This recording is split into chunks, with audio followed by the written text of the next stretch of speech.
नमस्कार मेरे प्यारे भाइयों, मैं हूं अनुज और आप सुन रहे हैं हॉरर कहानी, वो भी मेरी जुबानी। दोस्तों, आज का हॉरर पॉडकास्ट कार ड्राइवर की है जिनका नाम रमन है। तो चलिए अब यह कहानी रमन जी के नजरिया से सुनते हैं।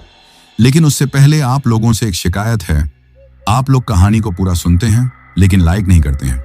इस बार मैंने आप लोगों से बहुत उम्मीद लगाई है कि आप लोग इस बार वीडियो को लाइक भी करेंगे और चैनल को सब्सक्राइब करके अपना सपोर्ट जरूर दिखाएंगे। और अगर आप लोग चाहते हैं कि आपका नाम वीडियो में लिया जाए तो कमेंट में अपना नाम और अपने शहर का नाम जरूर लिखें। तो अब ज्यादा समय नहीं लेते हैं, चलिए कहानी की शुरुआत करते हैं। दोस्तों, मेरा नाम रमन है और मैं गाजियाबाद, उत्तर प्रदेश का रहने वाला हूं। आज जो खौफनाक दास्तान मैं आप लोगों को सुनाने जा रहा हूं, वो मेरी जिंदगी का वो सबसे भयानक सच है जिसने मुझे हमेशा हमेशा के लिए बदल कर रख दिया। ये कहानी उस एक रात की है जिसने मुझसे मेरा सब कुछ तो नहीं छीना, लेकिन जो छीन लिया उसका दर्द मैं आज तक अपने सीने में लिए फिरता हूं। मैं पेशे से एक टैक्सी ड्राइवर हूं, या यूं कहूं कि अब था। पहले मेरा भी छोटा मोटा ट्रांसपोर्ट का काम था। 2 ट्रक थे मेरे पास जिनसे अच्छा खासा गुजारा हो जाता था। घर में मेरी बीवी सरिता और मेरी 7 साल की बेटी प्रिया है। हमारी जिंदगी हंसी खुशी कट रही थी, लेकिन कहते हैं ना कि वक्त हमेशा एक जैसा नहीं रहता। मेरे साथ भी कुछ ऐसा ही हुआ।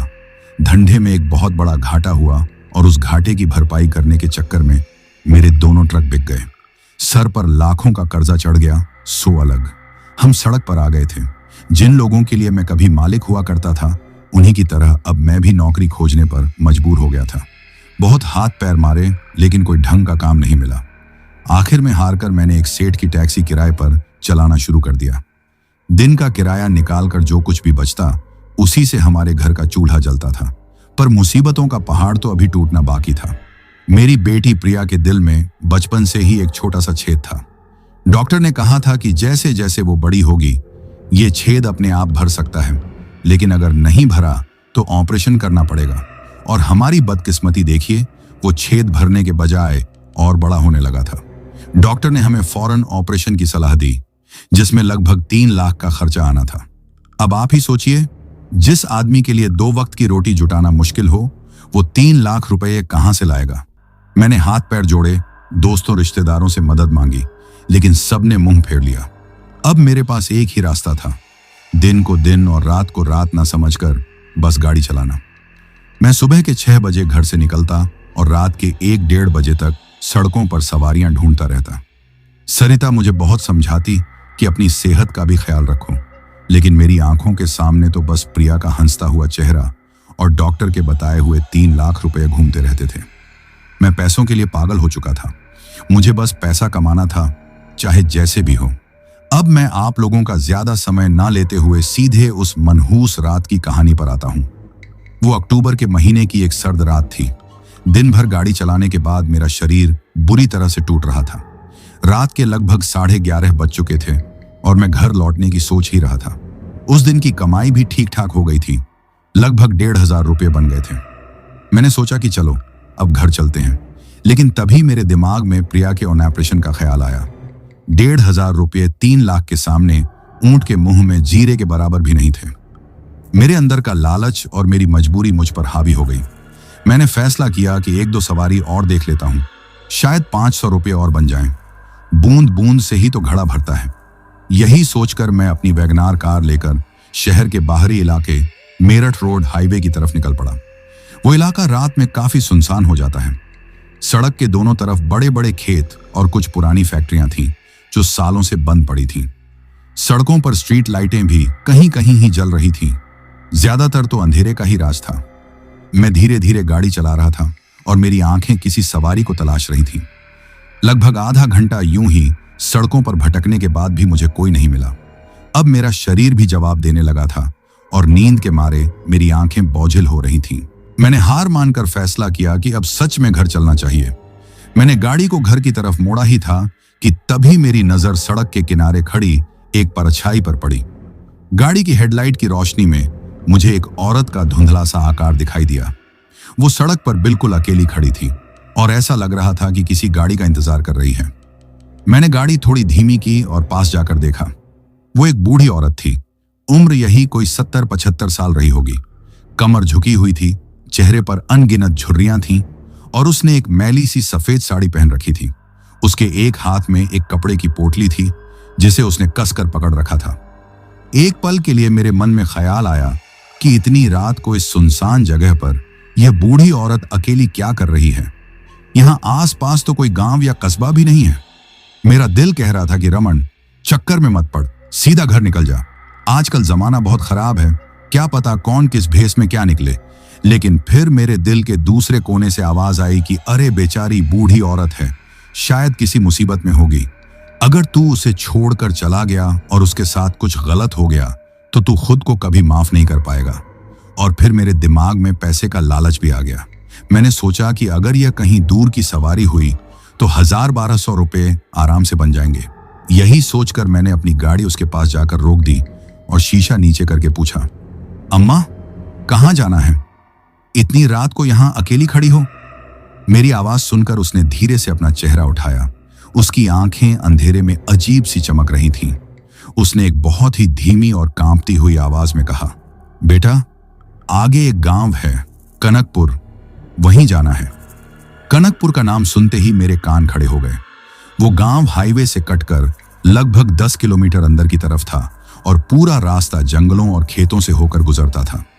उस रास्ते के बारे में मैंने कई डरावनी कहानियां सुन रखी थी। लोग कहते थे कि उस रास्ते पर रात में अजीब अजीब चीजें होती हैं, लेकिन उस वक्त मेरी आंखों पर तो पैसों की पट्टी बंधी हुई थी। मैंने हिसाब लगाया और उससे कहा, अम्मा, वहां के तो 800 रुपए लगेंगे। रास्ता बहुत खराब है और सुनसान भी। मुझे लगा था कि वो मोल भाव करेगी, लेकिन मुझे हैरत में डालते हुए उसने एक ही बार में सिर हिलाकर हाँ कर दी। ठीक है बेटा, ले लेना, उसने उसी धीमी आवाज में कहा। उसके इतनी आसानी से मान जाने पर मुझे थोड़ी हैरानी तो हुई, लेकिन मेरे लालच ने उस हैरानी पर पर्दा डाल दिया। मैंने पीछे का दरवाजा खोला और कहा, आ जाओ अम्मा, बैठ जाओ। वो धीरे धीरे चलकर गाड़ी के पिछले दरवाजे के पास आई और अंदर बैठ गई। उसके बैठते ही एक अजीब सी, बहुत ही तीखी और सड़ी हुई गंध मेरी नाक से टकराई। वो गंध ऐसी थी जैसे कोई जानवर मरकर कई दिनों से सड़ रहा हो। असहनीय बदबू थी वो। मैंने सोचा कि शायद बेचारी गरीब है, कई दिनों से नहाई नहीं होगी।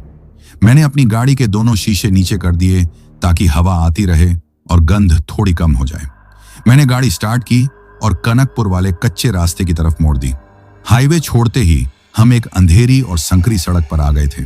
सड़क के दोनों तरफ घने पेड़ थे, जिनकी शाखाएं सड़क के ऊपर आकर एक सुरंग सा बना रही थीं। गाड़ी की हेडलाइट की रोशनी में वो रास्ता और भी ज्यादा डरावना लग रहा था। चारों तरफ झींगुरों की आवाज के अलावा और कोई आवाज नहीं थी। एक अजीब सा सन्नाटा पसरा हुआ था। मेरे मन में अब थोड़ा डर बैठने लगा था। मैंने माहौल को हल्का करने के लिए रेडियो चला दिया। रेडियो पर पुराने गाने आ रहे थे। मैं गाना सुनते हुए गाड़ी चला रहा था, लेकिन वो सड़ांध वाली गंध कम होने का नाम ही नहीं ले रही थी, बल्कि अब तो वो और भी ज्यादा तेज हो गई थी। ऐसा लग रहा था जैसे वो गंध गाड़ी में ही कहीं से आ रही हो। वो गंध इतनी तीखी थी कि मेरा सिर चकराने लगा था। मैंने रियर व्यू मिरर में पीछे बैठी बुढ़िया को देखा। वो अपनी सीट पर सिर झुकाए बैठी थी और अपनी उस कपड़े की पोटली को अपनी गोद में रखकर उसे कसकर पकड़े हुए थी। मुझे पूरा यकीन था कि यह भयानक बदबू उसी की पोटली से आ रही थी। अब मुझसे रहा नहीं गया। मैंने हिम्मत करके पूछ ही लिया, अम्मा, बुरा मत मानना, लेकिन आपकी इस पोटली से कुछ अजीब सी महक आ रही है। इसमें ऐसा क्या रखा है? मेरे सवाल पूछते ही उसने अपना सिर उठाया और रियर व्यू मिरर से मुझे घूर कर देखा। इस बार उसकी आंखों में एक अलग ही तरह की चमक थी, एक ऐसी चमक जिसे देखकर मेरे रोंगटे खड़े हो गए। उसकी आवाज जो पहले कांप रही थी, अब थोड़ी स्थिर और भारी हो गई थी। उसने कहा, कुछ नहीं है, तू अपना ध्यान गाड़ी चलाने में लगा। उसके इस तरह जवाब देने से मेरा शक और भी गहरा हो गया। मेरा दिल अब जोर जोर से धड़कने लगा था। मैं समझ गया था कि मैंने इस बूढ़ी औरत को लिफ्ट देकर अपनी जिंदगी की सबसे बड़ी गलती कर दी है। अब मैं बस जल्द से जल्द उसे उसके बताए हुए पते पर छोड़कर वहां से निकल जाना चाहता था। मैंने गाड़ी की रफ्तार बढ़ा दी। कच्ची और ऊबड़ खाबड़ सड़क पर गाड़ी उछल रही थी। चारों तरफ घना अंधेरा था और उस अंधेरे में वो सड़ी हुई गंध और उस बुढ़िया की डरावनी मौजूदगी मेरे डर को हर पल बढ़ा रही थी। मैं पसीने से तरबतर हो गया था। मुझे ऐसा महसूस हो रहा था जैसे मैं किसी जाल में फंस चुका हूं, एक ऐसा जाल जिससे निकलना अब मेरे लिए नामुमकिन था। उस बुढ़िया के मुंह से वो रूखा और धमकाने वाला जवाब सुनकर मेरे पूरे बदन में एक सिहरन सी दौड़ गई। अब तक मेरे मन में जो छोटा मोटा शक था वो यकीन में बदलने लगा था कि मैंने किसी बहुत बड़ी मुसीबत को अपनी गाड़ी में बिठा लिया है। जिस औरत को मैं एक बेचारी लाचार बुढ़िया समझ रहा था, उसकी आवाज और उसके तेवर में वो लाचारी कहीं दूर दूर तक नजर नहीं आ रही थी। अब मेरे दिल की धड़कन किसी रेस के घोड़े की तरह भाग रही थी और मेरे हाथ स्टीयरिंग व्हील पर पसीने से भीगने लगे थे। जी अम्मा, मैं बस इतना ही कह पाया और मैंने अपनी नजरें वापस सड़क पर गड़ा दी। उस वक्त मेरी हालत ऐसी थी कि मैं रियर व्यू मिरर में भी देखने की हिम्मत नहीं कर पा रहा था। मुझे ऐसा लग रहा था कि अगर मैंने शीशे में देखा तो वो औरत मुझे घूरती हुई मिलेगी और उसकी वो चमकती हुई आंखें मुझसे कोई भयानक सवाल पूछेंगी जिसका जवाब मेरे पास नहीं होगा। मैंने गाड़ी की रफ्तार और तेज कर दी। कच्ची पक्की गड्ढों से भरी सड़क पर गाड़ी बुरी तरह उछल रही थी, लेकिन मुझे इसकी कोई परवाह नहीं थी। मेरे दिमाग में बस एक ही बात चल रही थी कि किसी भी तरह जल्द से जल्द कनकपुर पहुंचना है, इस औरत को गाड़ी से उतारना है और अपनी जान बचाकर वहां से भागना है। पैसों का लालच अब डर के बोझ तले कहीं दब चुका था। मुझे अब 800 रुपये नहीं बल्कि अपनी जिंदगी प्यारी लग रही थी। सड़क के दोनों तरफ के पेड़ और भी घने होते जा रहे थे। उनकी टहनियां आपस में मिलकर एक अंधेरी छत बना चुकी थी, जिससे चांद की रोशनी भी छन कर नीचे नहीं आ पा रही थी। गाड़ी की हेडलाइट जहां तक जाती थी बस वहीं तक का रास्ता दिखाई देता था। उसके आगे और पीछे बस घना स्याह अंधेरा था।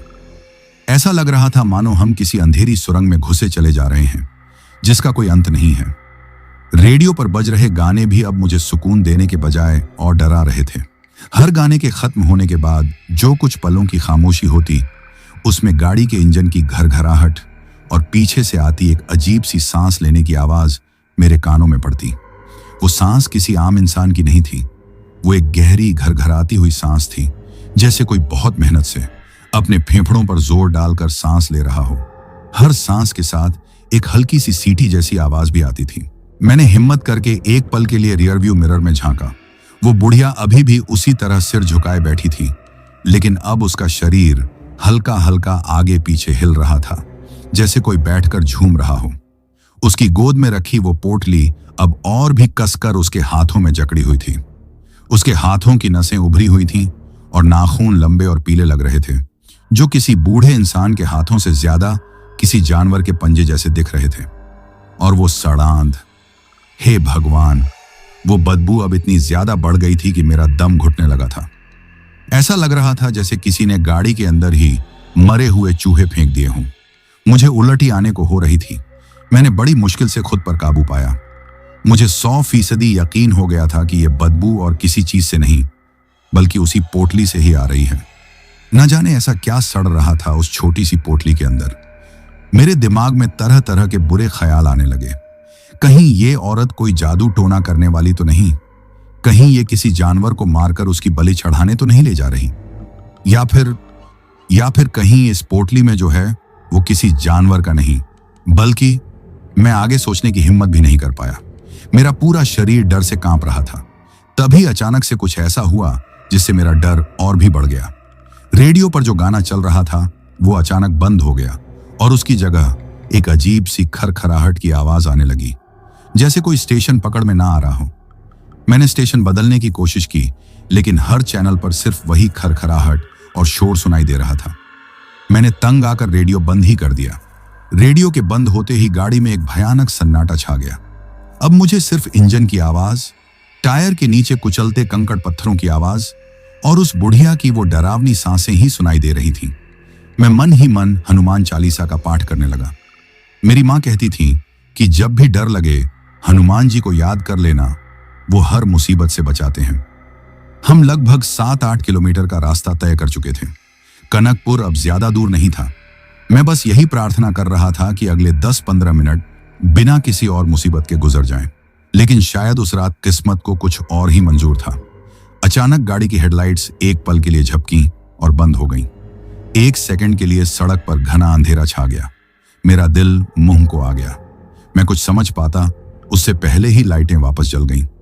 मैंने राहत की सांस ली और मन को समझाया कि पुरानी गाड़ी है, वायरिंग में कोई दिक्कत हो गई होगी। लेकिन मेरे दिल का एक कोना यह मानने को तैयार नहीं था। यह सब कुछ इतना अजीब था कि इसे महज एक इत्तेफाक नहीं माना जा सकता था। पहले रेडियो का खराब होना और अब हेडलाइट्स का झपकना, ये किसी अशुभ संकेत की तरह लग रहा था। और फिर जो हुआ उसने मेरे सारे शक को यकीन में बदल दिया। गाड़ी का इंजन अचानक से खांसने लगा। उसने एक दो बार हिचकी ली और फिर गाड़ी की रफ्तार अपने आप कम होने लगी। मैंने एक्सीलरेटर पर पूरा जोर दिया, लेकिन गाड़ी घिसट घिसट कर चलने लगी। इंजन से घर्र घर्र की भयानक आवाजें आ रही थीं, जैसे वो अपना दम तोड़ने वाला हो। नहीं नहीं, अभी नहीं, प्लीज अभी बंद मत होना। मैं स्टीयरिंग व्हील पर हाथ पटकते हुए बड़बड़ाया। मैं जानता था कि अगर इस सुनसान जंगली रास्ते पर गाड़ी बंद हो गई तो मैं सच में फंस जाऊंगा। मेरे पीछे एक रहस्यमयी बुढ़िया बैठी थी और बाहर घना अंधेरा जंगल था। मेरी सारी प्रार्थनाओं के बावजूद गाड़ी ने एक आखिरी बड़ी हिचकी ली और सड़क के बीचों बीच झटके से बंद हो गई। मैंने एक दो बार फिर से चाबी घुमाकर स्टार्ट करने की कोशिश की, लेकिन इंजन से सिर्फ कर्र कर्र की आवाज आई और फिर सब शांत हो गया। गाड़ी के बंद होते ही वो भयानक सन्नाटा फिर से लौट आया, लेकिन इस बार वो पहले से भी ज्यादा खौफनाक था।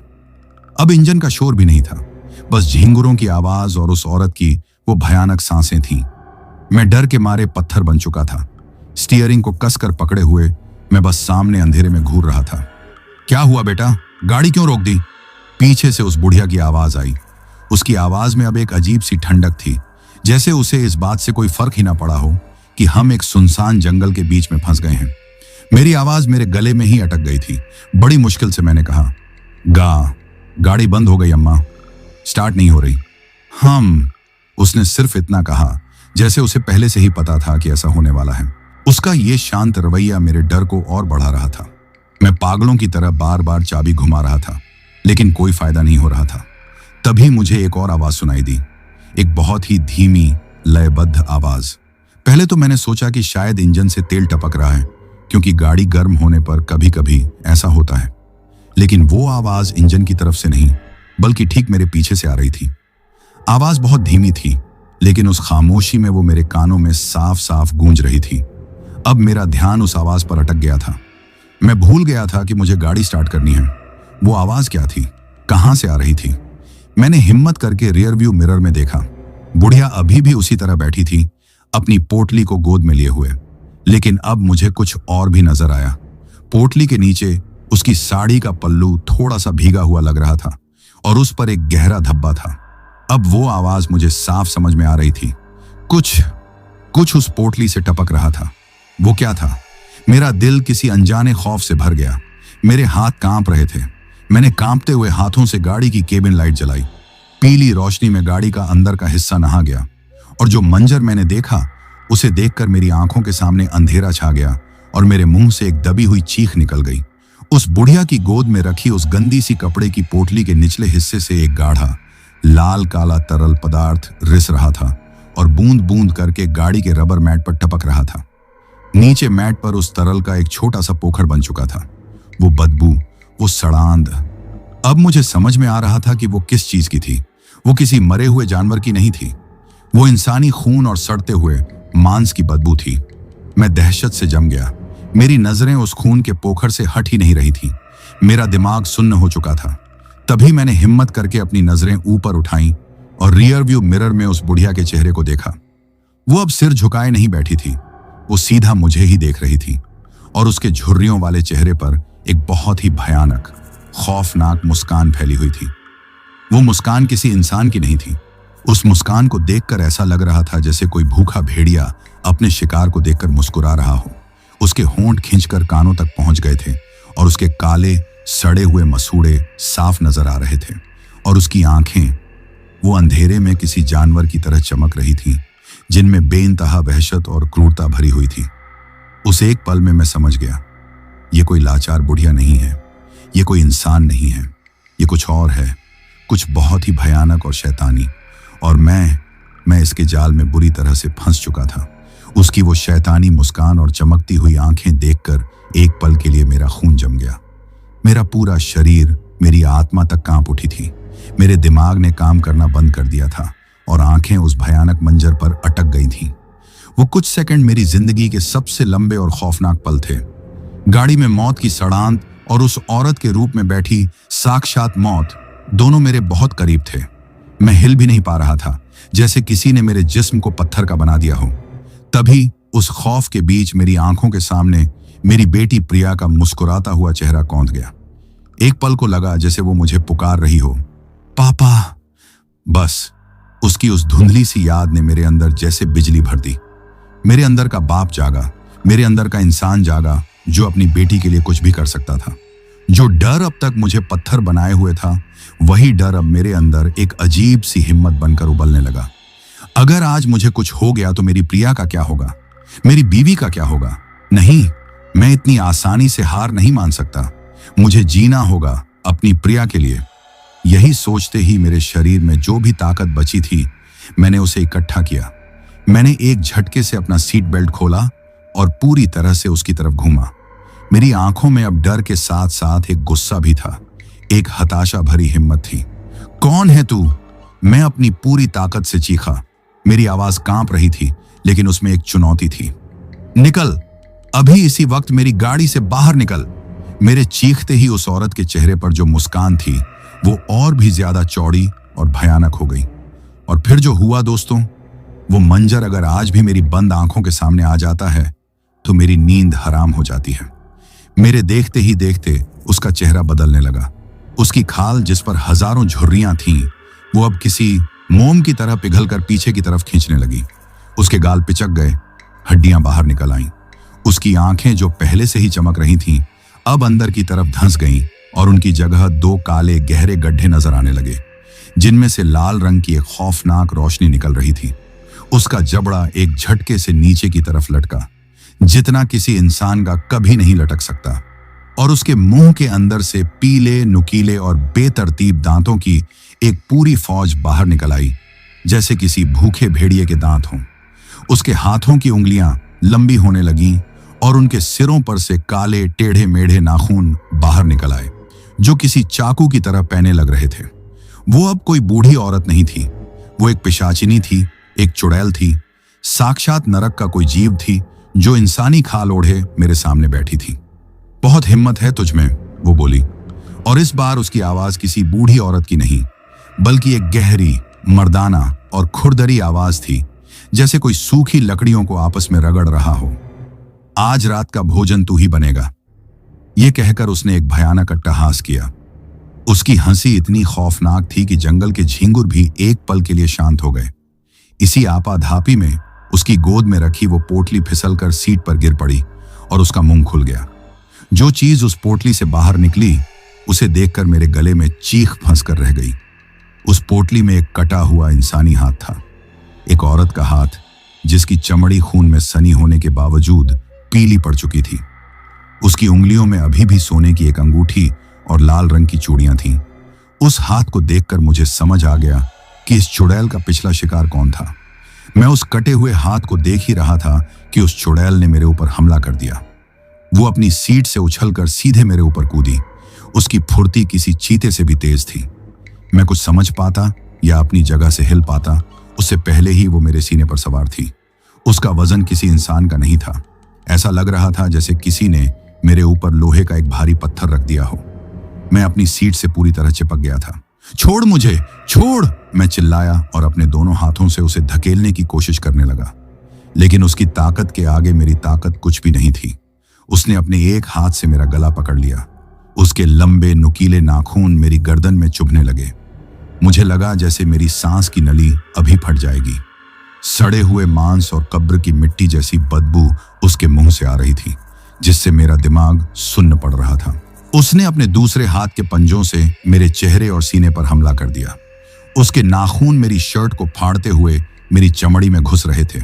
दर्द की तेज लहरें मेरे पूरे शरीर में दौड़ रही थीं। मैं छटपटा रहा था, हाथ पैर मार रहा था, लेकिन मेरी हर कोशिश नाकाम हो रही थी। वो किसी मकड़ी की तरह मुझ पर चिपकी हुई थी और मैं एक फंसे हुए कीड़े की तरह तड़प रहा था। गाड़ी का छोटा सा केबिन हमारे लिए एक अखाड़ा बन चुका था। मैं अपनी जान बचाने के लिए लड़ रहा था और वो मेरी जान लेने के लिए। मौत मुझे अपनी आंखों के सामने नाचती हुई दिख रही थी। मुझे लगा कि बस अब सब खत्म, अब मैं अपनी प्रिया को कभी नहीं देख पाऊंगा। तभी मेरे छटपटाते हुए हाथ के नीचे कुछ ठंडा और भारी सा महसूस हुआ। वो मेरी गाड़ी का पाना था, जिसे मैं हमेशा सीट के नीचे रखता था। एक पल के लिए मेरे अंदर उम्मीद की एक किरण जागी। यही मेरा आखिरी मौका था। मैंने अपने बाएं हाथ की उंगलियों से उसे पकड़ने की कोशिश की। वो चुड़ैल मेरे सीने पर बैठी मेरे चेहरे को नोच रही थी और मेरा गला दबा रही थी। मेरी आंखों के सामने अंधेरा छा रहा था। मैंने अपनी बची खुची सारी ताकत लगाकर उस पाने को अपनी उंगलियों में फंसाया और बिना कुछ सोचे समझे, बिना निशाना लगाए पूरी ताकत से घुमा दिया। खट्टा की एक जोरदार आवाज हुई। पाना सीधा जाकर उसके सिर के साइड में लगा था। उसे शायद इस हमले की उम्मीद नहीं थी। उसके मुंह से दर्द भरी एक चीख निकली और मेरे गले पर उसकी पकड़ ढीली पड़ गई। मुझे सांस लेने के लिए बस एक पल की मोहलत मिली थी। मैंने उस मौके को गंवाया नहीं।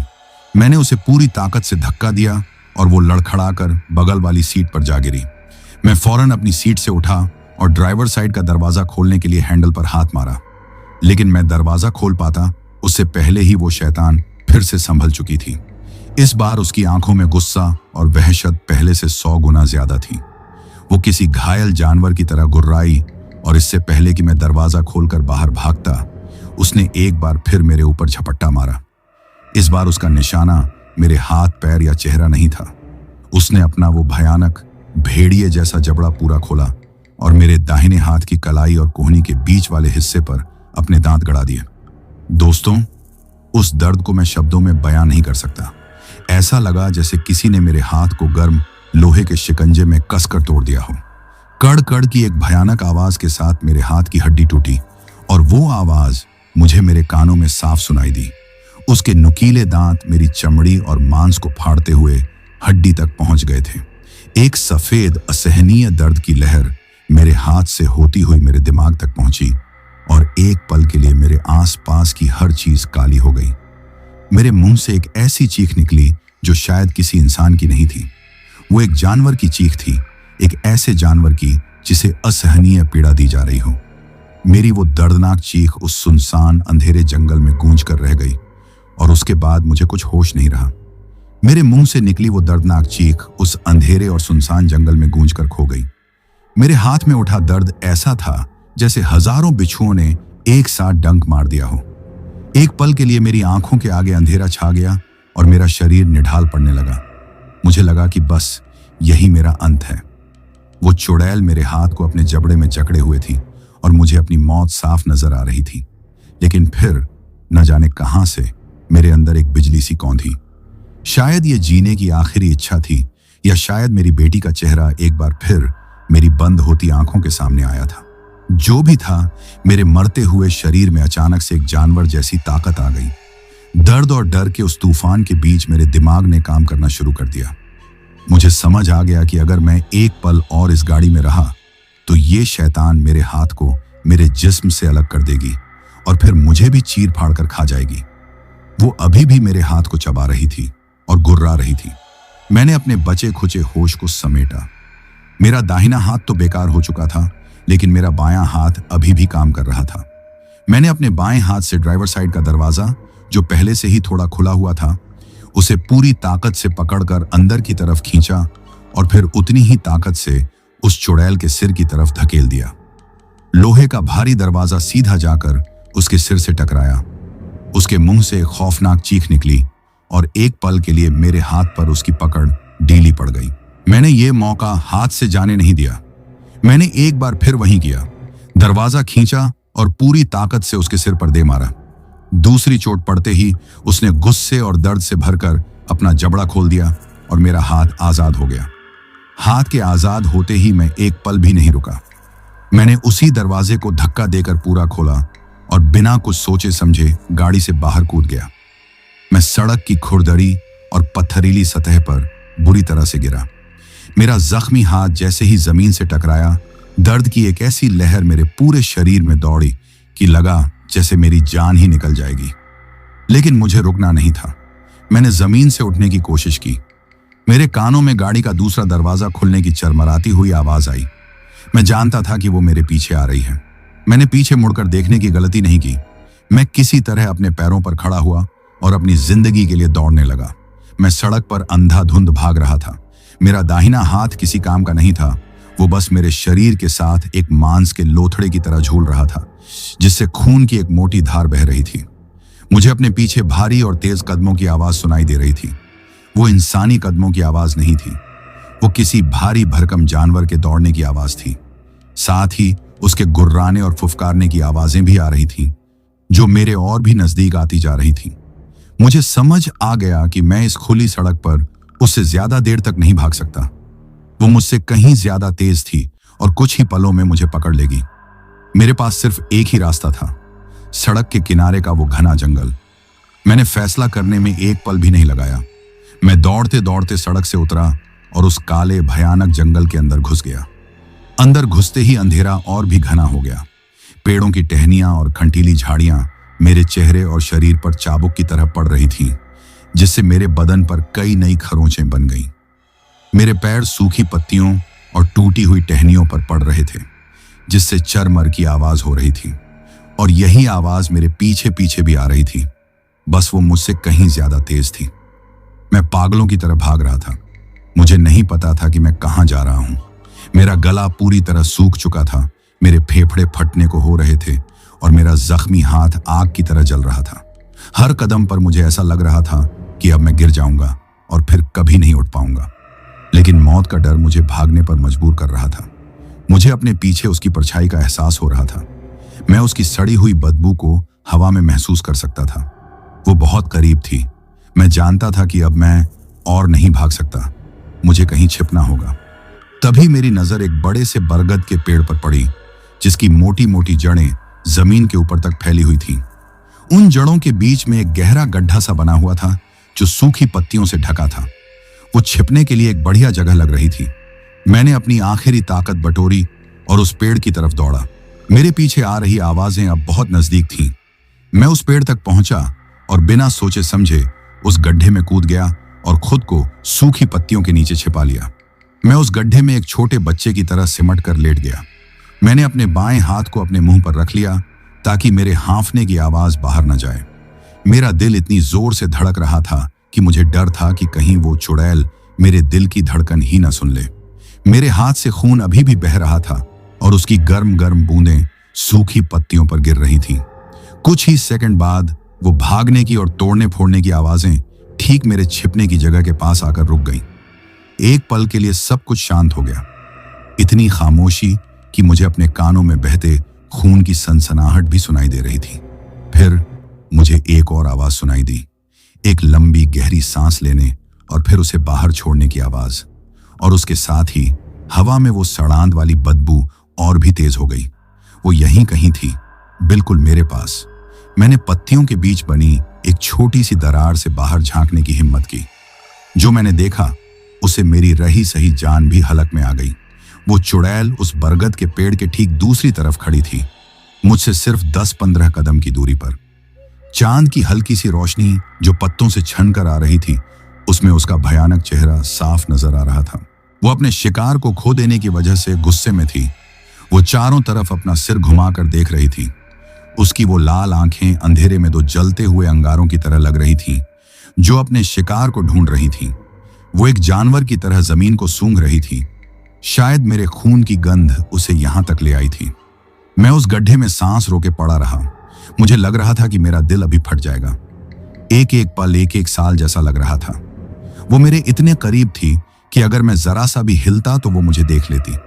वो कुछ देर तक वहीं खड़ी गुर्राती रही और जमीन को सूंघती रही। फिर अचानक उसने अपना सिर उठाया और आसमान की तरफ देखकर एक ऐसी भयानक और दिल दहला देने वाली चीख मारी कि जंगल के सारे जानवर डरकर भागने लगे। वो चीख गुस्से और हताशा से भरी हुई थी। चीखने के बाद वो एक पल के लिए शांत खड़ी रही। फिर वो मुड़ी और जिस दिशा से आई थी उसी दिशा से भी ज्यादा तेज रफ्तार से जंगल के ओर अंधेरे हिस्से में भागती हुई चली गई। उसके भागने से पत्तों और टहनियों के टूटने की आवाज धीरे धीरे दूर होती गई और फिर पूरी तरह से बंद हो गई।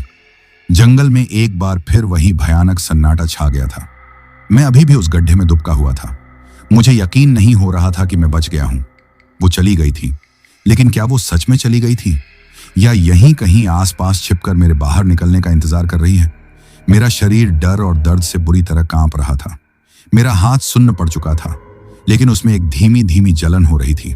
मैं अकेला था, बुरी तरह से जख्मी था और इस भयानक अनजान जंगल में फंसा हुआ था। मुझे नहीं पता था कि सुबह होगी भी या नहीं, और अगर हो भी गई तो क्या मैं उसे देखने के लिए जिंदा बचूंगा। मैं उस गड्ढे में न जाने कितनी देर तक पड़ा रहा, 10 मिनट, आधा घंटा या शायद 1 घंटा। मुझे वक्त का कोई अंदाजा नहीं था। मेरे लिए तो समय जैसे रुक ही गया था। मेरे कानों में अब भी उस चुड़ैल की आखिरी चीख गूंज रही थी और मेरी आंखें उस अंधेरे जंगल में किसी भी हरकत को पकड़ने के लिए पूरी तरह से खुली हुई थीं। हर पत्ती की खड़खड़ाहट पर मेरा दिल उछलकर मेरे मुंह को आ जाता। मुझे लग रहा था कि वो एक धोखा था, कि वो यहीं कहीं छिपकर बैठी है और जैसे ही मैं बाहर निकलूंगा वो मुझ पर हमला कर देगी। लेकिन धीरे धीरे जब काफी देर तक कोई आवाज नहीं आई तो मेरे अंदर थोड़ी सी हिम्मत लौटी। मैं समझ गया था कि अगर मैं इसी गड्ढे में पड़ा रहा तो खून बहने से या ठंड से ही मर जाऊंगा। मुझे यहां से निकलना होगा, मुझे मदद ढूंढनी होगी, मुझे जीना होगा। मैंने बहुत धीरे से, बिना कोई आवाज किए, खुद को उस गड्ढे से बाहर निकाला। मेरे शरीर का एक एक जोड़ दर्द से कराह रहा था।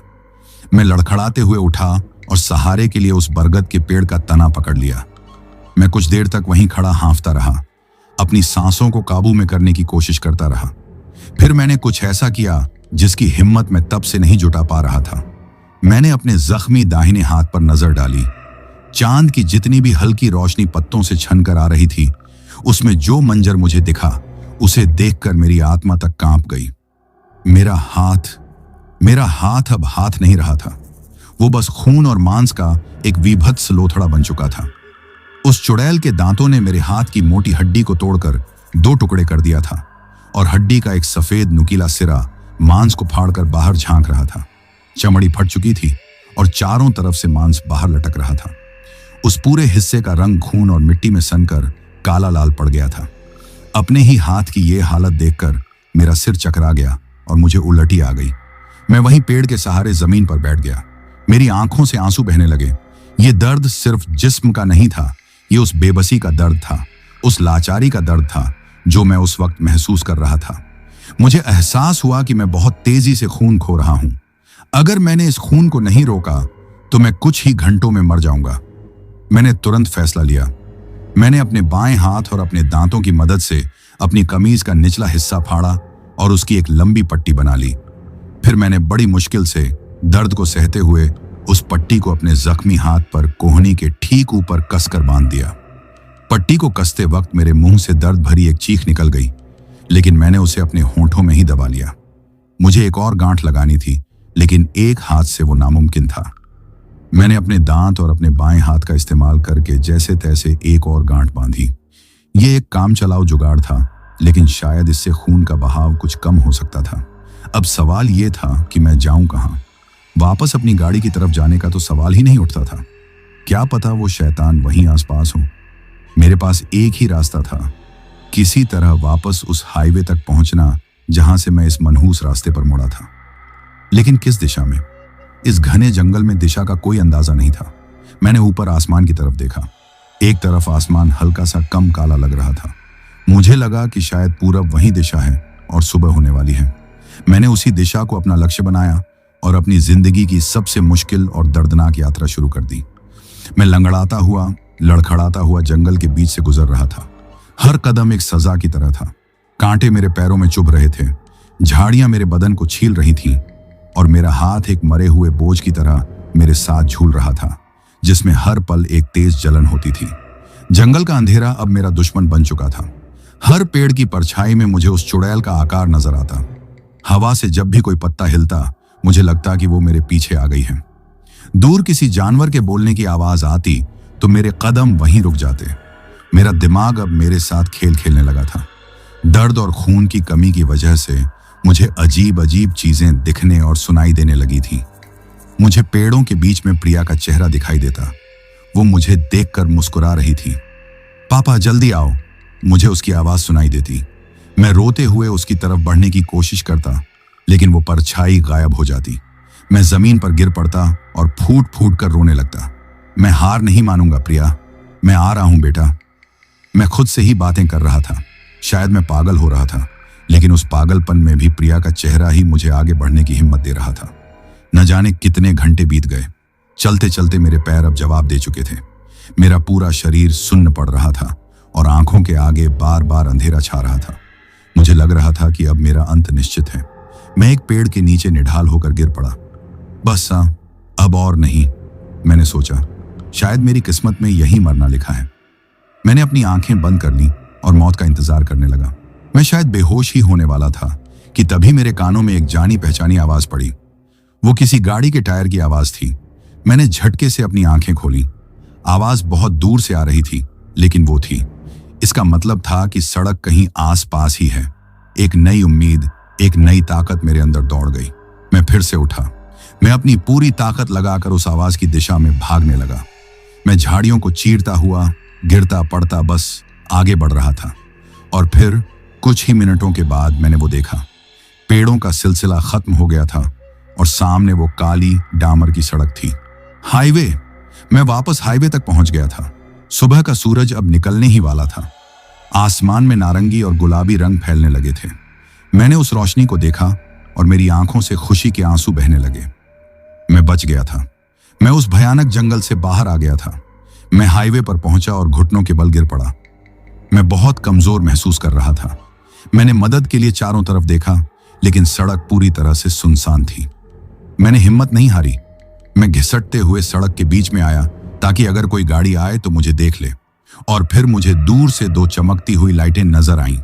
एक ट्रक, वो मेरी तरफ ही आ रहा था। मैंने अपना बायां हाथ उठाया और उसे हवा में हिलाने की कोशिश की। मैं चिल्लाना चाहता था, बचाओ, मदद करो, लेकिन मेरे गले से सिर्फ एक घरघराहट ही निकली। ट्रक नजदीक आता गया। उसकी तेज हेडलाइट सीधी मेरी आंखों पर पड़ रही थी। मुझे डर लगा कि कहीं वो मुझे देख ना पाए और मेरे ऊपर से ही गुजर जाए, लेकिन किस्मत ने शायद मेरा साथ देने का फैसला कर लिया था। ट्रक ने मेरे पास आकर एक जोरदार ब्रेक लगाया और आवाज के साथ रुक गया। उसका दरवाजा खुला और एक सरदार जी ड्राइवर सीट से कूद कर नीचे उतरे। हे वाहे गुरु, ओए भाई, ये की हाल बना रखा है अपना। उन्होंने मेरे खून से लथपथ शरीर और मेरे लटकते हुए हाथ को देखकर हैरानी और खौफ से कहा। मैं उनकी तरफ देख रहा था। मैं उन्हें सब कुछ बताना चाहता था। उस बूढ़ी औरत के बारे में, उस पोटली के बारे में, उस चुड़ैल के बारे में। मैंने बोलने के लिए अपना मुंह खोला, लेकिन एक भी शब्द बाहर नहीं आया। मेरी दुनिया घूमने लगी। मेरी आंखों के आगे घना अंधेरा छा गया और मैं उस ठंडी सड़क पर बेहोश होकर गिर पड़ा। मेरी बेहोशी का अंधेरा कितना लंबा था मुझे नहीं पता। जब मेरी आंखें खुलीं तो मुझे सबसे पहले एक अजीब सी दवाइयों की गंध और अपने कानों में एक धीमी लयबद्ध बीप बीप की आवाज का एहसास हुआ। मेरी पलकें बहुत भारी थीं। मैंने उन्हें बड़ी मुश्किल से खोला। मेरे सामने एक सफेद छत थी जिस पर एक पंखा धीरे धीरे घूम रहा था। मैं कहां था? मेरे साथ क्या हुआ था? मैंने धीरे से अपना सिर घुमाया। मेरे बिस्तर के पास ही एक कुर्सी पर मेरी पत्नी सरिता बैठी हुई थी। उसका सिर कुर्सी के हत्थे पर टिका हुआ था और वो सो रही थी। उसका चेहरा सूजा हुआ था और सूखे हुए आंसुओं के निशान उसके गालों पर साफ नजर आ रहे थे। उसे उस हालत में देखकर मेरा दिल बैठ गया। मैं उसे आवाज देना चाहता था, लेकिन मेरा गला पूरी तरह से सूखा हुआ था। मैंने उसे उठाने के लिए अपना दाहिना हाथ आगे बढ़ाने की कोशिश की, लेकिन मेरा हाथ हिला ही नहीं। मैंने सोचा शायद कमजोरी की वजह से ऐसा हो रहा है। मैंने फिर से कोशिश की, इस बार पूरे जोर से, लेकिन मुझे अपने दाहिने हाथ का कोई एहसास ही नहीं हुआ। एक अजीब अनजाना सा डर मेरे दिल में दौड़ने लगा। मैंने घबराहट में नीचे अपनी दाईं तरफ देखा। मेरे शरीर पर अस्पताल का एक नीला कंबल था। मेरा बायां हाथ कंबल के ऊपर था जिसमें एक ड्रिप लगी हुई थी, लेकिन मेरी दाईं तरफ मेरे दाहिने कंधे पर एक बहुत मोटी सफेद पट्टी बंधी हुई थी और उस पट्टी के नीचे कुछ भी नहीं था, बस खाली बिस्तर था। मेरा दाहिना हाथ वहां नहीं था। वो खालीपन देखकर मेरा दिमाग सुन्न पड़ गया। एक पल के लिए मुझे लगा कि मैं कोई बुरा सपना देख रहा हूं। मैंने अपनी आंखें जोर से बंद की और फिर खोली, ये सोचकर कि शायद इस बार सब कुछ ठीक हो जाएगा, लेकिन कुछ नहीं बदला। वो खालीपन अभी भी वहीं था। मेरा हाथ जा चुका था। मेरे गले से एक दबी हुई दर्दनाक सिसकी निकली जो किसी जानवर के रोने जैसी थी। मेरी वो आवाज सुनकर सरिता की नींद टूट गई। उसने हड़बड़ाकर आंखें खोली और मुझे जागा हुआ देखकर उसकी आंखों में एक पल को खुशी की चमक आई, लेकिन अगले ही पल वो फिर से आंसुओं से भर गई। रमन, आप होश में आ गए। वो रोते हुए मेरे बाएं हाथ को पकड़कर बोली, भगवान का लाख लाख शुक्र है। सरिता, मेरी आवाज किसी गहरी खाई से आ रही थी। मेरा हाथ। मेरा सवाल सुनते ही वो फूट फूट कर रोने लगी। उसके आंसू ही मेरा जवाब थे, लेकिन मैं फिर भी सुनना चाहता था। उसने रोते रोते बताया, वो ट्रक वाले सरदार जी आपको यहां लेकर आए थे। आप 2 दिन से बेहोश थे। डॉक्टर कह रहे थे कि आपके हाथ में जहर फैल गया था। हड्डी के लाखों टुकड़े हो गए थे। अगर वो हाथ नहीं काटते तो जहर पूरे शरीर में फैल जाता और वो आगे बोल नहीं पाई। मैं पत्थर की तरह शांत हो गया। मेरे आंसू भी सूख गए। मैं बस उस जगह को घूर रहा था जहां कभी मेरा हाथ हुआ करता था। वही हाथ जिससे मैं गाड़ी चलाकर अपने परिवार का पेट पालता था। वही हाथ जिससे मैं अपनी बेटी प्रिया को गोद में उठाता था। वही हाथ अब नहीं था। मैं अपाहिज हो चुका था, एक बोझ बन चुका था। जिस बेटी के ऑपरेशन के लिए मैं दिन रात एक कर रहा था, अब मैं शायद उसके इलाज का तो क्या, अपने घर का खर्चा भी नहीं उठा सकता था। मैं एक जिंदा लाश बन चुका था। अगले कई दिन मैं बस चुपचाप छत को घूरता रहता। सरिता मुझसे बात करने की कोशिश करती, मुझे हिम्मत देती, लेकिन मेरे लिए अब दुनिया के कोई मायने नहीं रह गए थे। मैं उस रात के खौफ से तो बच गया था, लेकिन अपनी जिंदगी की जंग हार चुका था। एक दिन दोपहर में मेरे कमरे में 2 पुलिस वाले आए। एक सीनियर इंस्पेक्टर था और दूसरा एक हवलदार। उन्होंने बताया कि मेरी टैक्सी उन्हें कनकपुर वाले रास्ते पर लावारिस हालत में मिली है। गाड़ी के अंदर खून के बहुत निशान थे। वो मेरा बयान लेने आए थे। मैंने उन्हें सब कुछ सच सच बता दिया। उस बूढ़ी औरत से लेकर उसकी पोटली, गाड़ी का खराब होना, उसका वो भयानक रूप, उसका हमला, मेरा भागना। मैं एक एक बात उन्हें बताता गया। मैं जब बोल रहा था तो मैं देख सकता था कि वो दोनों एक दूसरे को देखकर अजीब तरह से मुस्कुरा रहे थे, जैसे वो किसी पागल की कहानी सुन रहे हों। जब मैंने अपनी बात खत्म की तो सीनियर इंस्पेक्टर ने कहा, देखो रमन, हम तुम्हारी हालत समझते हैं। तुम्हारे साथ कोई बड़ा हादसा हुआ है, लेकिन ये चुड़ैल पिशाच की कहानियां फिल्मों में ही अच्छी लगती हैं। मैं सच कह रहा हूं साहब, मैंने कमजोर आवाज में कहा। सच तो ये लग रहा है कि तुम्हारा किसी के साथ पैसों का कोई झगड़ा हुआ था। उसने कहा, शायद तुमने किसी गलत आदमी से पंगा ले लिया और उसी लड़ाई झगड़े में तुम्हारा ये हाल हुआ। अब तुम हमें ये मनगढ़ंत कहानी सुनाकर हमें गुमराह करने की कोशिश कर रहे हो। मैं उन्हें कैसे यकीन दिलाता? मेरी सच्चाई दुनिया के लिए एक झूठी कहानी थी। उन्होंने मेरा बयान दर्ज किया और जाते जाते मुझे चेतावनी दी कि बिना इजाजत शहर छोड़कर मत जाना। उनके जाने के बाद मैं और भी ज्यादा टूट गया। जिस खौफ ने मुझसे मेरा हाथ छीन लिया, दुनिया उसे मानने को भी तैयार नहीं थी। उस शाम जब सरिता मेरे लिए खाना लेने गई हुई थी, तो वो दूसरा पुलिस वाला जो हवलदार था, चुपके से मेरे कमरे में वापस आया। उसकी उम्र 50 के करीब रही होगी और उसके चेहरे पर एक तजुर्बेकार शांति थी। वो मेरे बिस्तर के पास आया और धीरे से बोला, बेटा, बुरा मत मानना। साहब लोग आजकल के हैं, वो इन बातों पर यकीन नहीं करते, लेकिन मैं तुम्हारी बात पर यकीन करता हूं। मैं हैरानी से उसे देखने लगा। उसने अपनी आवाज और धीमी करते हुए कहा, मेरी नौकरी को 30 साल हो गए हैं इसी इलाके में। ये कनकपुर वाला रास्ता, ये अच्छा नहीं है। मैंने अपनी नौकरी में तुम्हारे जैसे 3 केस और देखे हैं। कोई गाड़ी समेत गायब हो गया तो किसी की लाश कई दिन बाद जंगल में मिली। बड़े बुजुर्ग कहते हैं कि उस रास्ते पर एक निशी का साया है जो रात में अकेले मुसाफिरों को अपना शिकार बनाती है। उसकी बातें सुनकर मेरे रोंगटे खड़े हो गए। तो मतलब मैं पागल नहीं था, वो सच था। तुम बहुत किस्मत वाले हो जो जिंदा बच गए, हवलदार ने कहा। लेकिन एक बात हमेशा याद रखना बेटा, ये शैतानी चीजें जिसका खून एक बार छक लेती हैं, उसका पीछा इतनी आसानी से नहीं छोड़ती। अब तुम पर उसकी नजर हमेशा रहेगी, बहुत सावधान रहना। ये कहकर वो चुपचाप कमरे से बाहर चला गया। उसकी वो चेतावनी मेरे दिमाग में हथौड़े की तरह बज रही थी।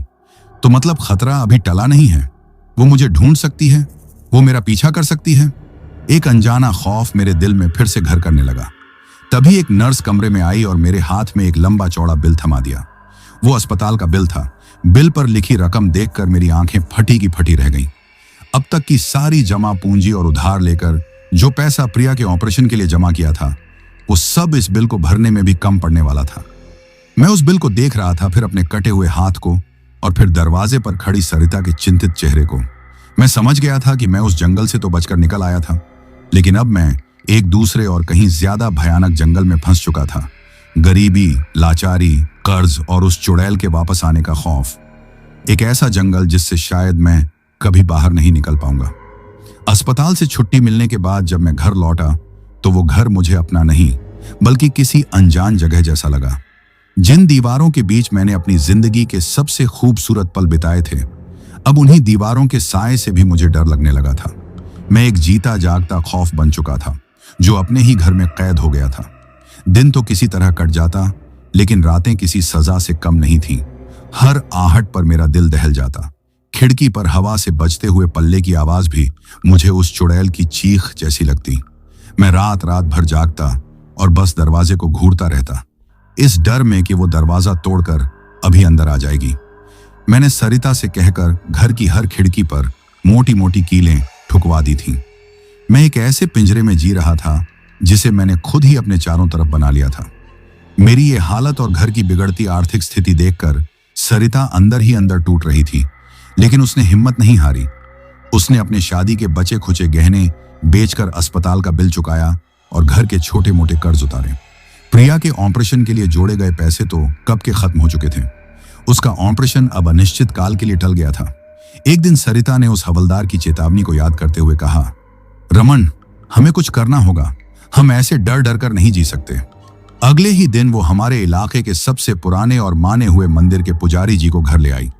पंडित जी एक बुजुर्ग और बहुत ही ज्ञानी व्यक्ति थे। जैसे ही उन्होंने मेरे कमरे में कदम रखा और मुझे देखा, उनके चेहरे के भाव बदल गए। उन्होंने अपनी आंखें बंद की और कुछ पल के लिए शांत खड़े रहे। फिर उन्होंने आंखें खोलकर कहा, बेटा, तुम पर किसी बहुत ही भयानक और अपवित्र साये का असर है। तुम किसी तरह बच तो गए हो, लेकिन वो चीज अभी भी तुम्हारी गंध से बंधी हुई है। उनकी बात सुनकर मेरे शरीर में एक कंपी दौड़ गई। पंडित जी ने हमें तसल्ली देते हुए कहा, घबराओ मत, हर शैतानी ताकत के ऊपर एक दैवीय ताकत होती है, हमें उसी को जगाना होगा। उन्होंने घर की शुद्धि के लिए एक बड़ा हवन करवाया।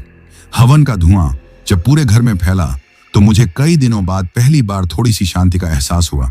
हवन के बाद पंडित जी ने मुझे चांदी का एक ताबीज दिया जिसमें हवन की भस्म और कुछ जड़ी बूटियां थीं। उन्होंने वो ताबीज मेरे गले में पहनाते हुए एक बहुत ही सख्त चेतावनी दी, बेटा, मेरी बात कान खोलकर सुन लो, वो पिशाचिनी भूखी है और बेचैन है। उसने तुम्हारा खून छका है, इसलिए वो सबसे पहले तुम्हें ही ढूंढेगी। आज से लेकर अगले 41 दिनों तक सूरज ढलने के बाद तुम इस घर की चौखट से बाहर एक कदम भी नहीं रखोगे। अगर इन 41 दिनों में तुम उसकी नजर से बचे रहे तो वो किसी नए शिकार की तलाश में आगे बढ़ जाएगी, लेकिन अगर इन दिनों में उसने तुम्हें देख लिया तो वो तुम्हारा पीछा करते हुए इस घर तक आ जाएगी और फिर तुम्हारे इस परिवार को कोई नहीं बचा पाएगा। पंडित जी की ये बात मेरे लिए एक सजा का फरमान थी, 41 दिनों का कारावास। वो 41 दिन और 41 रातें मैंने कैसे काटी ये सिर्फ मैं ही जानता हूं। मैं दिन में भी घर से बाहर निकलने में डरता था। सरिता ने घर का खर्च चलाने के लिए सिलाई का काम शुरू कर दिया था। वो दिन रात मशीन चलाती और मैं एक कोने में बैठा बस उसे देखता रहता, अपनी बेबसी और लाचारी पर रोता रहता। धीरे धीरे वो 41 दिन भी बीत गए, कुछ भी बुरा नहीं हुआ। मेरे मन का डर थोड़ा कम हुआ, लेकिन खत्म नहीं हुआ। आज उस खौफनाक रात को गुजरे हुए 2 साल हो गए हैं। जिंदगी पटरी पर तो नहीं लौटी, लेकिन घिसट घिसट कर चल रही है। प्रिया का ऑपरेशन हम अभी तक नहीं करवा पाए हैं। मैं अब टैक्सी नहीं चलाता। एक हाथ से स्टीयरिंग व्हील थामना अब मेरे बस की बात नहीं। मैंने एक किराना की दुकान पर सामान उठाने रखने का काम पकड़ लिया है। कहां मैं अपनी गाड़ी का मालिक हुआ करता था और कहां अब एक मामूली सा नौकर बन गया हूं। लोग कहते हैं कि वक्त हर जख्म भर देता है, लेकिन मेरा जख्म शायद कभी नहीं भरेगा। मेरा कटा हुआ हाथ मुझे हर पल उस रात की याद दिलाता है। पंडित जी कहते हैं कि वो चुड़ैल अब आगे बढ़ चुकी है। शायद वो सच ही कहते होंगे, लेकिन मैं जानता हूं कि वो मेरे अंदर से कभी नहीं गई। आज भी 2 साल बाद भी कभी कभी मुझे रात में बुरे सपने आते हैं, जिनमें मैं उसी जंगल में भाग रहा होता हूं और वो मेरे पीछे होती है। कभी कभी जब मैं अकेला होता हूं तो मुझे अपने उस हाथ में, जो अब है ही नहीं, एक तेज चुभने वाला दर्द महसूस होता है, ठीक वैसा ही दर्द जैसा उसके दांत गड़ाने पर हुआ था।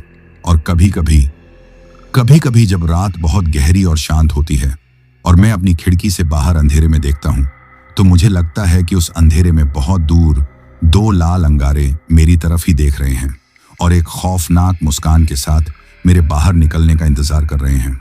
इसीलिए दोस्तों, मेरी कहानी सुनने के बाद बस एक बात याद रखना, रात के अंधेरे में हर अकेला मुसाफिर मजबूर नहीं होता।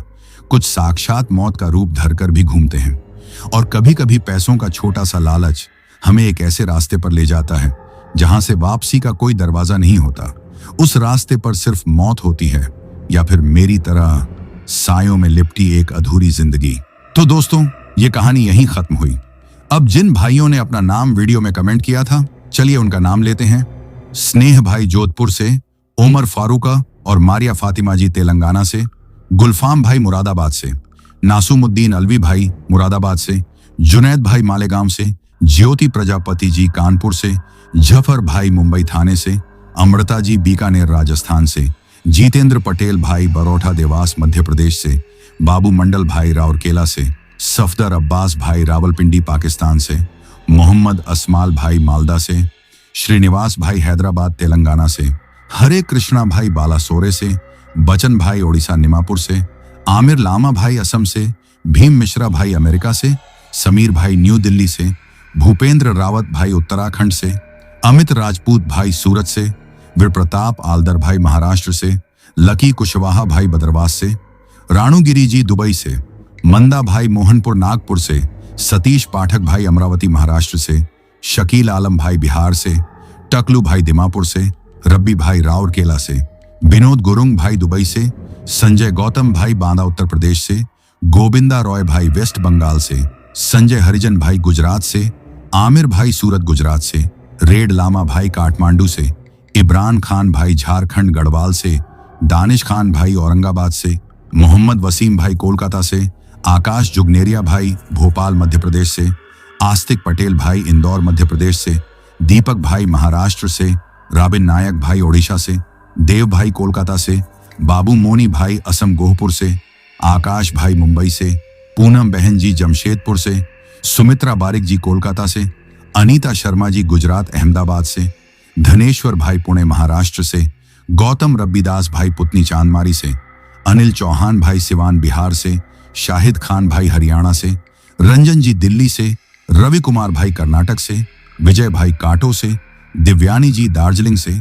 भूपेन भाई असम गुवाहाटी से, नमन राव भाई बक्सर से, पिंकी जी बंगलौर से, निमिषा जी मुंबई से, गोपाल शर्मा भाई राजस्थान चूरू से, फरीज खान भाई बुलाना से, दिवस भाई असम से, उमेश राय भाई शिमला हिमाचल प्रदेश से, असलम कुरैशी भाई सऊदी अरब से, मोमिन खान भाई मेवाटी खुशपुरी से, जोगेंद्र भाई सिक्किम से, मोनू भाई दिल्ली से, राजेश यादव भाई दुबई से, अमर कुमार राव भाई बक्सर बिहार से, जसप्रीत सिंह भाई राजौरी गार्डन से, सुस्मिता यदुवंशी जी आजमगढ़ से, राहुल सिंह तंबर भाई भिवानी से, अंकित मौर्य भाई आजमगढ़ से, धीरज हजोंग भाई असम से, अली राजा भाई पाकिस्तान लाहौर से, मुस्कान जी हिमाचल से, जीशान भाई उत्तर प्रदेश से, अवनीत जानवी और मानसी जालंधर पंजाब से। और जिन भाइयों ने अपना नाम कमेंट किया है लेकिन इस बार नाम नहीं आया, तो भाई लोग टेंशन मत लो, अगली वीडियो में पक्का लिया जाएगा। अगर आप लोग भी चाहते हो कि आपका नाम वीडियो में लिया जाए, तो अपना नाम और शहर नीचे कमेंट में जरूर लिखें। अगर आपको यह कहानी पसंद आई हो तो वीडियो को लाइक करो, चैनल को सब्सक्राइब करो, ताकि और भी डरावनी कहानियां आप तक पहुंचती रहें। कहानी को अंत तक सुनने के लिए दिल से शुक्रिया दोस्तों। आज के लिए बस इतना ही, मिलते हैं बहुत जल्द एक और नई कहानी के साथ। तब तक अपना ख्याल रखो।